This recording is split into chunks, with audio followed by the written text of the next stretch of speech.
La vraie question que je me pose quand aujourd'hui je me demande s'il faut vendre Ryan Cherki ou non, c'est celle-ci.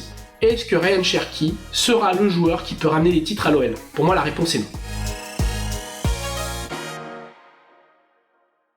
Salut les gones, alors cette semaine on va parler d'un joueur qui fait énormément débat à l'OL. Ce joueur c'est Ryan Cherki. Ryan Cherki qui est capable d'être sifflé, conspué, pris en grippe par les supporters une semaine et la semaine suivante porté en triomphe, adulé et dont le nom est scandé. Parce que c'est un joueur justement qui a ce côté agaçant de l'artiste, mais aussi ce côté artiste finalement. Ça faisait un gros débat après le match de Monaco où il a complètement raté sa première période, il a enchaîné les talonnades toutes ratées, rendu à l'adversaire qui était très énervant, en dessous de tout, et puis qui a sorti 2 éclairs de génie incroyables pour aller chercher une grande note avec cette roulade sur Christian Massima et ce troisième but qui frôle le génie où il a cassé les reins de Caio Henrique. Voilà, c'est Ryan Cherki dans toute sa splendeur et c'est aussi pourquoi il est si difficile à noter. Il y a eu un long débat avec les journalistes, avec François Tixier de l'AFP notamment, Hervé Penaud de l'équipe. Moi, on discutait un petit peu justement de la note à donner à Cherki. Et Hervé Penaud a cette phrase très juste. En France, on est un peu trop négatif, on souligne tout le temps le côté négatif des joueurs, leurs erreurs, leur perte de balle au milieu, mais le supporter, il s'en fout. S'il voit des gestes incroyables qu'il peut voir dans même pas 1% des matchs grâce à lui, et ben finalement, c'est ça qu'on va retenir et qu'on doit retenir. Je suis assez d'accord avec lui. Mais ça amène une autre question. Que faire de Ryan Cherki l'été prochain? On le sait, l'OL va avoir besoin d'argent, de liquidité, il va devoir vendre. Et forcément, Ryan Cherki, il est en tête de liste avec Castello Luqueba, Sinali Diomandé, des joueurs que l'OL va pouvoir potentiellement vendre cet été pour rentrer de l'argent en caisse. Alors, est-ce que ça doit être lui le premier choix au niveau des départs? Alors, je vous cache pas que si on avait une offre de 50 millions pour Sinali Diomandé, c'est Diomandé que je vendrais et ça réglerait la question. Maintenant, c'est pas le cas. Ça sera, s'il y a une très grosse offre, ça tombera soit sur lui, soit sur Castello Luqueba. Et entre Ryan Cherki et Castello Luqueba, je suis peut-être l'un des rares, et je m'en excuse, mais je choisis Castello Luqueba. Pourquoi choisir Luqueba? Parce que Luqueba, avec Dejan Lovren, ça peut commencer à travailler ensemble sur la durée et avoir des résultats. Et moi, c'est ça que je vois, c'est que au niveau de l'efficacité, c'est ce qui peut amener, ce qui manque à l'OL, une solidité défensive.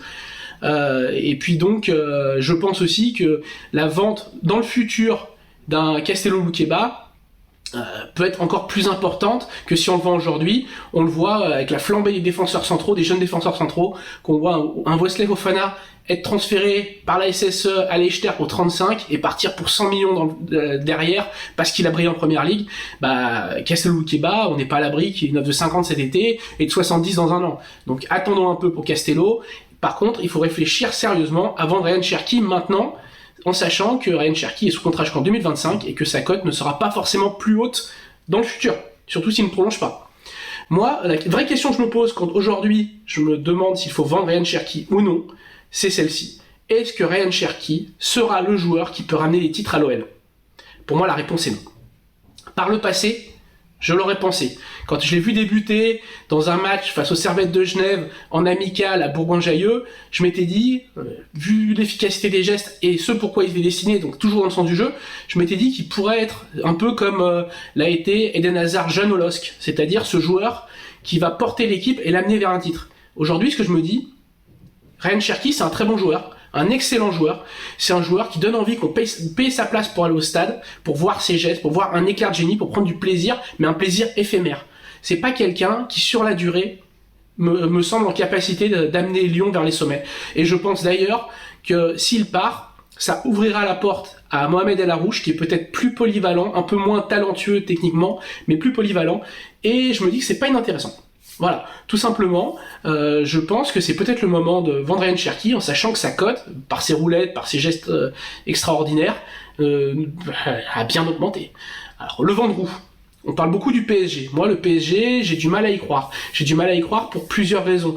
Alors oui, Luis Campos, il adore l'Académie lyonnaise. On l'a vu à Monaco quand il fait venir Fares Balouli, on l'a vu à Lille où il a beaucoup défendu Yacine Benzia.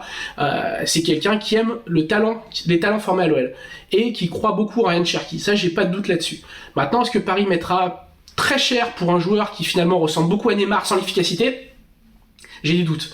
Surtout que le club cherche à séparer Neymar et Ryan Cherki sera pas aussi efficace. Alors évidemment, il y a ce côté proche d'Mbappé qui peut amener un soutien à Mbappé qui est intéressant pour Paris. Mais de là à faire un all-in dessus, à une très grosse offre, je n'y crois pas. En revanche, je pense, et là j'en suis presque sûr, qu'il y a un club qui fera une très belle offre, c'est Newcastle. Eddie Howe l'a dit. Son projet n'est pas de ramener Cristiano Ronaldo, Neymar chez les Magpies, mais bel et bien de construire la nouvelle star de demain. Donc, et puis il colle bien finalement à l'image Newcastle, parce que Newcastle c'est le club qui fait confiance à d'autres joueurs un petit peu fantastiques comme ça, comme Hatem Ben Arfa, comme Alan Saint-Maximin. Donc je me dis, ce côté fantastique éphémère, ça colle finalement très bien à Newcastle, qui peut faire une très belle offre. Et cette offre de 50 millions d'euros, vu qu'il y a l'Arabie Saoudite derrière les Magpies, j'ai envie d'y croire. J'ai envie de me dire pourquoi pas. Et est-ce que ça serait une bonne idée pour lui de partir en première ligue comme ça? Là aussi, pourquoi pas, parce que c'est un club où il aura sa chance. Donc, et puis surtout, c'est pas un club qui va chercher à gagner des titres à tout prix, l'efficacité, mais qui cherche davantage le plaisir. L'efficacité, ça serait d'aller tous les ans en Ligue des Champions, c'est ce que vise un peu l'Arabie Saoudite, mais c'est pas de concurrencer directement Manchester City et les autres géants de première ligue.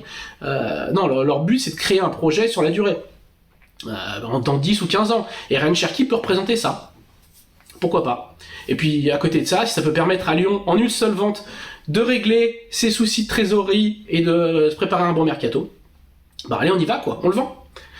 Voilà, c'est tout pour cette semaine. Vous êtes toujours aussi nombreux à nous suivre sur Facebook, sur YouTube. On vous remercie, continuez à vous abonner et on se retrouve la semaine prochaine pour une nouvelle vidéo Olympique Lyonnais.